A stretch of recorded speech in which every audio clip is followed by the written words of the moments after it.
Welcome back to Morning Express, and it's time for us to look at the dailies and what's making headlines. In case you're joining us now, welcome aboard.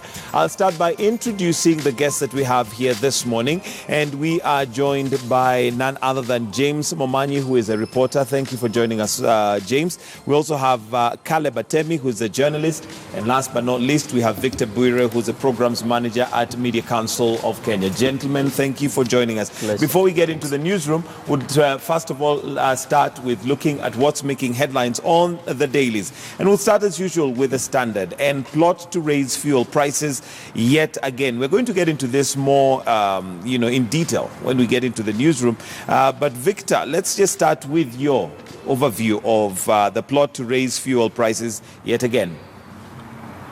Worrying, obviously, because fuel almost relates to all sectors of our life. So once there's a thinking of again raising the fuel, then we need to be worried. But more importantly, why? I think we need to ask more questions at this level. Why is our approach always raising? As a country, are we going to manage by raising taxes every day? What are the best experiences from other countries in the region? And are we listening, for example, to some of the voices that are coming out to say maybe rising taxes every day might not be the best for the country? So it's a very worrying situation that we need to see more people coming out, especially researchers, especially our economists from our academic institutions and wherever, to start just helping the country. Why? What is happening now? What is going on? What is going on? And largely, this is a bigger problem in our energy sector, which just more than oil is a big thing, and we need to just unpack and help people understand what is happening. If we're investing so much in nuclear, we're investing in geothermal, we are investing in wind energy, we are investing.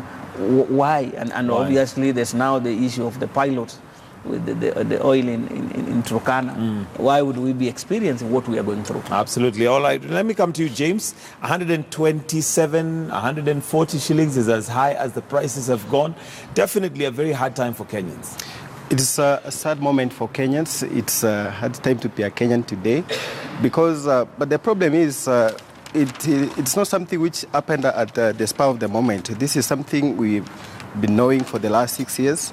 But the problem is that Kenyans and even the policymakers have been quiet all through until now, when the truth is hitting us. The question that we need to ask is, what are the Kenyans been doing all these 6 years? What the civil society, for instance? Because as for the media, we have been writing about these stories since 2003. People have been informed. People were aware that this eventuality is going to come one day. And it's not a surprise. The only surprise is that people are getting surprised now. Okay. So it's upon now for the policymakers to do something about it. And for that to happen, I think Kenyans should make their voice to be heard, and be heard in a very strong way. In a strong way. And then we'll come to details of what the media has done so far and what they have maybe left out and possibly other areas. But let me just hear from Caleb. As a Kenyan, not even just as a journalist, but as a Kenyan, what is your feeling of what is happening? Are you worried, man? I think I'm now in new word to worry as a Kenyan. Probably I would politely say it points to our economic stupidity. There's a great leader who said that, if I may paraphrase, that trying to grow a country's prosperity through taxation is like standing inside a bucket and trying to lift yourself while holding the lid. It's actually stupid. There are very many examples around us, even globally, even locally in Africa, that show that you don't have to raise taxes to grow an economy. And as we discuss further, I'll give an example of Ghana when we're going to deeper discussion. I watched a clip where the Ghanaian vice president was telling a delegation in Malaysia.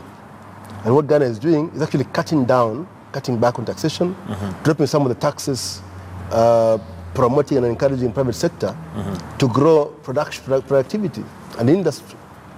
So you encourage growth of industry by giving tax waivers, not increasing taxation. But as we discuss further, we'll find that ours is purely because of greed, because of corruption, because of mismanagement. So we're trying to overtax Kenyans who have already we are taxed more than countries at war. Absolutely. I think we pay more taxes than Somalia and Ethiopia and Israel. Yep.